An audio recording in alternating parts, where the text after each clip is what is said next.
চায়নার সাথে চলমান উত্তেজনার মধ্যে তাইওয়ানকে রেকর্ড পরিমাণ অস্ত্র বিক্রির অনুমোদন দিয়েছে আমেরিকা। অঞ্চলটির কাছে $1110 কোটি অস্ত্র বিক্রি করবে ওয়াশিংটন।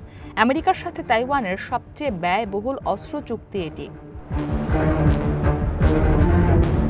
আমেরিকার প্রতিরক্ষা মন্ত্রণালয় জানায়, প্রস্তাবিত অস্ত্র বিক্রি প্যাকেজে থাকছে HIMARS rocket system, howitzer, javelin anti tank ক্ষেপণাস্ত্র, আলটিয়াস লুটারিং মুনিশন ড্রোন এবং অন্যান্য সরঞ্জামের যন্ত্রাংশ।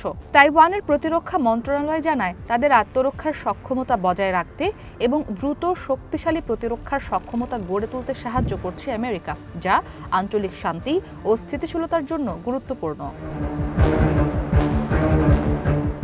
পেন্টাগন বলছে, তাইওয়ানের সশস্ত্র বাহিনীর আধুনিকায়ন ও তাদের প্রতিরক্ষার সক্ষমতা জোরদার করাই এই অস্ত্র বিক্রির মূল লক্ষ্য।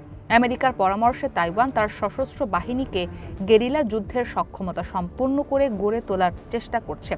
ওয়াশিংটনকে ধন্যবাদ জানিয়ে তাইওয়ানের প্রেসিডেন্টের কার্যালয়ের মুখপাত্র জানান, শক্তির মাধ্যমেই শান্তি রক্ষা করতে চান তারা। তাইওয়ানকে বরাবরই নিজের ভূখণ্ড দাবি করে আসছে চায়না। দ্বীপটিকে নিজেদের নিয়ন্ত্রণে আনতে প্রয়োজনে শক্তি ব্যবহারের কথা কখনো অস্বীকার করেনি দেশটি। এছাড়া সাউথ চায়না সাগরের প্রায় পুরো এলাকা নিজেদের বলে দাবি করে বেইজিং। এ নিয়ে আশপাশের ছোট দেশগুলোর সাথে বিরোধ লেগেই আছে।